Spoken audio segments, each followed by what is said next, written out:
नमस्कार मित्रांनो. तर आज आपण जहाल कालखंड पाहणार आहोत. 1905 ते 1920. पहिला प्रश्न आहे, खालीलपैकी कोणत्या वृत्तपत्र आणि साहित्याशी लाला लजपतराय यांचा संबंध नाही? हा प्रश्न कंबाईन 11 जानेवारी 2026ला आत्ताच विचारलेला आहे.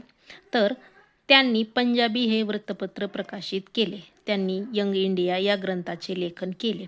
वंदे मातरम या वृत्तपत्रातून त्यांनी पॅसिव्ह रेसिडन्स थेअरीचा सिद्धांत मांडला आणि पॉलिटिकल फ्युचर ऑफ इंडिया या ग्रंथाचे त्यांनी लेखन केले. तर याच्यामधलं फक्त केवळ हे याच्याशी लाला लजपतराय यांचा संबंध नाही आहे. तर काय वंदे मातरम या वृत्तपत्रातून यांनी पॅसिव्ह रेसिडन्स थेअरीचा सिद्धांत मांडला. तर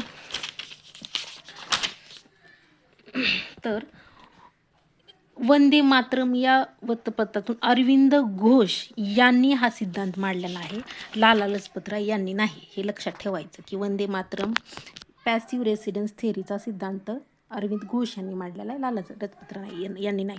म्हणून याचं उत्तर येतंय केवळ हे यांचा संबंध नाही. तर स्पष्टीकरणासहित आपण काही लाला लजपतराय यांची माहिती पाहणार आहोत. तर लाला लजपतराय यांचा जन्म 28 जानेवारी 1865 रोजी लुधियाना या जिल्ह्यातील धुंडिके या गावात झाला. शिक्षण 1886ला कायद्याचे शिक्षण पूर्ण केले व ते DAV कॉलेजात अध्यापन पुढे हिसार व लाहोरला वकिली सुरू केली त्यांनी. लाला लजपतराय हे 14व्या वर्षी स्वामी दयानंद सरस्वती यांची भेट घेऊन शेवटपर्यंत ते आर्य समाजाच्या प्रभावाखाली राहिले. दयानंद सरस्वतीच्या मृत्यूनंतर लालांनी आर्य समाजाच्या कॉलेज गटाचे नेतृत्व केले. 1886ला लाला हंसराज यांच्यासोबत लाहोरला दयानंद ॲग्लो-वैदिक शाळा पण त्यांनी काढली. लालाजींच्या वडिलांप्रमाणेच ते स्वतः सुरुवातीला सर सय्यद अहमद खानचे प्रशंसक होते व पुढे 1888 पासून टीकाकार बनले. लाला लजपतराय सुरुवातीपासूनच जहालवादी होते. तर आपण याआधी मवाळ कालखंड बघितलेला आहे. आताही लाला लजपतराय जहाल नेते होते.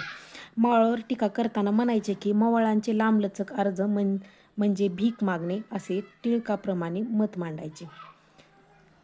1905च्या स्वदेशी चळवळीत ते मी स्वतः स्वदेशी आहे असे घोषित केले. चरित्र कोणती लिहिली त्यांनी तर इथंही दिलेली आहे. छत्रपती शिवाजी महाराज, मॅगझिनी, स्वामी दयानंद, योगीराज श्रीकृष्ण. आणि ऑगस्ट-सप्टेंबर 1905ला भारताच्या स्थितीबाबत ब्रिटिश जनजागृतीसाठी काँग्रेसच्या प्रतिनिधी म्हणून इंग्लंडला पण गेले होते. 1907 पंजाबमध्ये व्यापक शेतकरी चळवळीचे नेतृत्व पण त्यांनी केले होते. कोणची? शेतकरी चळवळ. त्यामुळे लालाजींना व अजित सिंग यांना बर्मा मंडाले या ठिकाणी हद्दपार करण्यात आले होते. अटकेबाबतचे अनुभव 1908ला the story of my deportation या पुस्तकात नोंदवलेले आहे. 1913 ते 1920 दरम्यान ते जपान, इंग्लंड व अमेरिकेच्या दौऱ्यावर पण होते. तेव्हा अमेरिकेत गदर चळवळीला पाठिंबा पण त्यांनी दिला होता. अमेरिकेत त्यांनी ऑक्टोबर 1916ला इंडियन होम रूल लीगची स्थापना केली. हा पण प्रश्न कधी पडू शकतो की अमेरिकेत त्यांनी ऑक्टोबर 1916ला इंडियन होम रूल लीगची स्थापना कोणी केली. पुन्हा अमेरिकेत असताना अनेक पुस्तकेही त्यांनी लिहिली. त्याच्यामध्ये Arya Samaj, young India, political future of India, त्यानंतर united state of America, Hindu. त्यानंतर सप्टेंबर 1920च्या कलकत्ता काँग्रेस अधिवेशनाचे अध्यक्ष म्हणून पण त्यांची निवड झाली. डिसेंबरमधील नागपूर अधिवेशनातही सहभाग घेतला व असहकार व त्यांचा विश्वास नव्हता त्यामुळे त्यांनी असहकार ठरावाला विरोध केला. नागपूर या ठिकाणी भरलेल्या अखिल भारतीय विद्यार्थी परिषदेचे 1920मध्ये त्यांनी अध्यक्षपद पण भूषविले. लाला लजपतराय यांनी ऑक्टोबर 1920ला मुंबईमध्ये स्थापना झालेल्या ऑल इंडिया ट्रेड युनियन काँग्रेसच्या पहिल्या अधिवेशनाचे अध्यक्षपद पण भूषवले. नोव्हेंबर 1921मध्ये लालाजींनी लाहोर येथे Tilak school of politics of Loksevak Mandal या सोसायटीची स्थापना पण केली. या उद्घाटनाला महात्मा गांधीजीच्या हस्ते झाले. त्यानंतर असहकार चळवळ मागे घेतल्यानंतर त्यांनी स्वराज्य पार्टीत प्रवेश केला होता. तर अशा प्रकारे ही झाली लालाजींची माहिती. त्यानंतर दुसरा प्रश्न आहे, भारतीय असंतोषाचे जनक असा लोकमान्य टिळकांचा उल्लेख खालीलपैकी कोणी केला आहे? तर कंबाईन 2021ला विचारलेला प्रश्न आहे. तर ह्याचं उत्तर आहे सर व्हॅलेंटाईन चिरोल.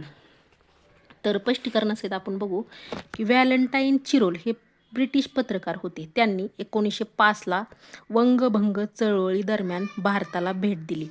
चिरोल यांनी द इंडियन अनरेस्ट हे पुस्तक लिहिले. त्यात त्यांनी टिळकांचा उल्लेख फादर ऑफ इंडियन अनरेस्ट या शब्दात केला.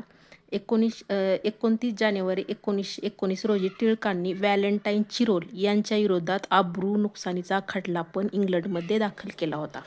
त्यावेळेस भारतीय जनतेने त्यांच्यासाठी 3 लाख रुपयाचा निधी पण उभारला होता.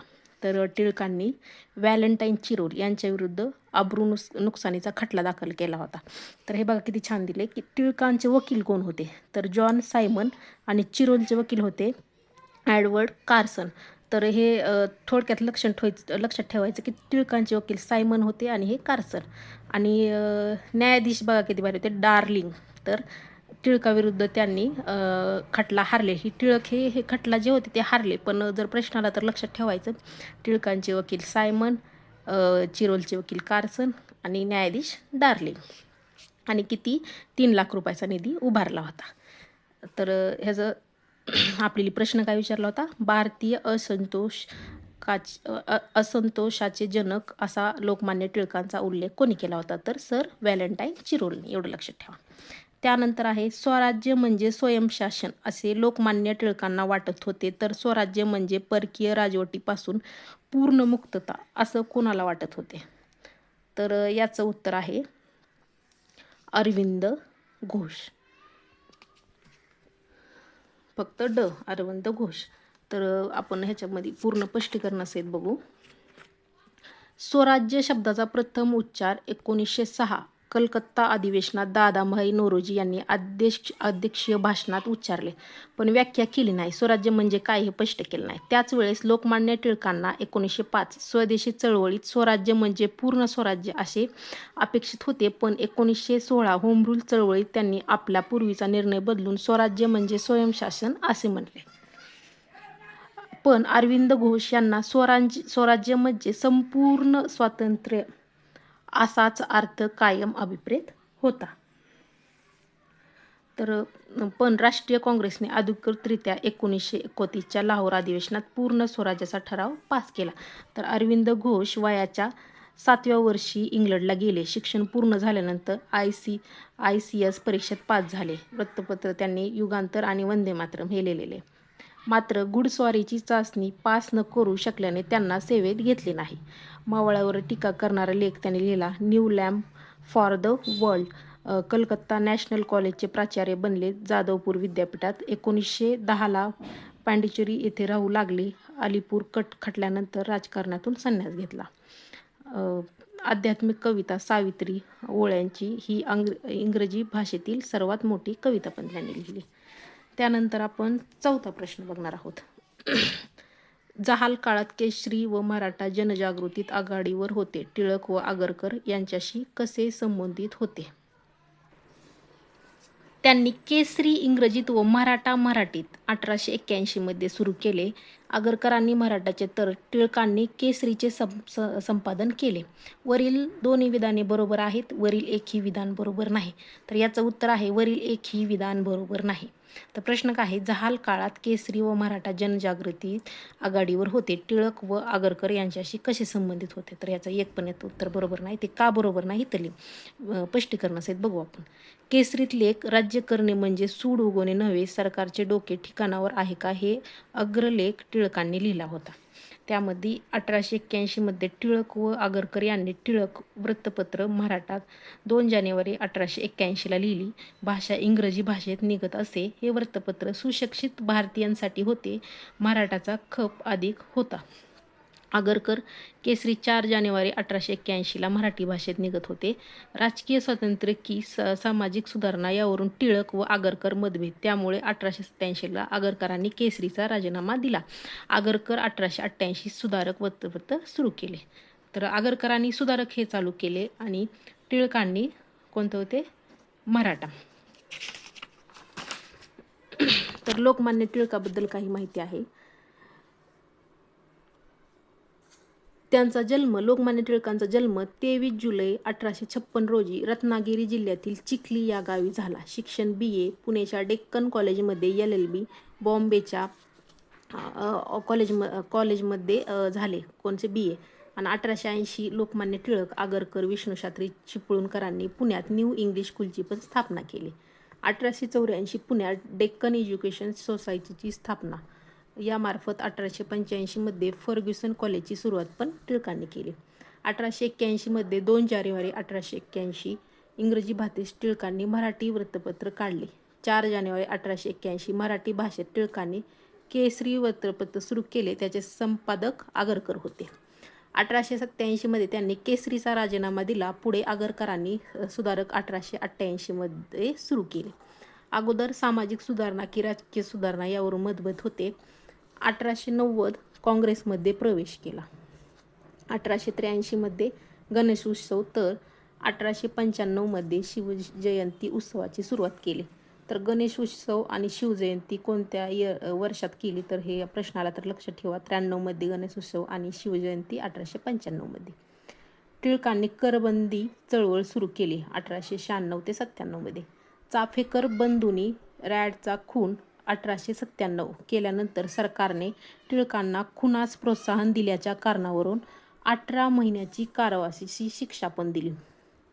हे पण लक्षात ठेवा. त्यानंतर 1903 टिळकांनी Arctic home in the Vedas ग्रंथ पण लिहिला. एप्रिल 1908 प्रफुल्ल चाकी व खुद्दीराम बोस यांनी मुझफ्फरपूरचा न्यायाधीश किंग्सफोर्डला ठार मारण्याचा प्रयत्न केला, परंतु हा प्रयत्न फसला. केसरीमध्ये क्रांतिकारांना पाठिंबा दिला म्हणून 1908 ते 1914 अशी 6 वर्षाची सक्त मजुरीची शिक्षा पण दिली. तुरुंगात असताना टिळकांनी गीतारहस्य हे पण पुस्तक लिहिले. आणि लखनौ अधिवेशनात बेझंटनी मवाळ जहाल समेट तर टिळकांनी काँग्रेस, मुस्लिम लीग ऐक्य घडवून आणले आणि होम रूल लीगची पण स्थापना केली. तर हे झाले टिळकाबद्दल. तर आपण बघितले की जहाल कालखंड काय होता. तर अशाच प्रकारे व्हिडिओला लाईक करा, चॅनलला सबस्क्राईब करा. त्यानंतर आपण बंगालची फाळणी व वंगभंग चळवळ बघणार आहोत. तर तुम्हाला हे आप्पा हातनुरे सरांची सिरीज कशी वाटते सांगा आणि कोणता टॉपिक घेऊ ते पण या व्हिडिओमध्ये नक्की सांगा. धन्यवाद.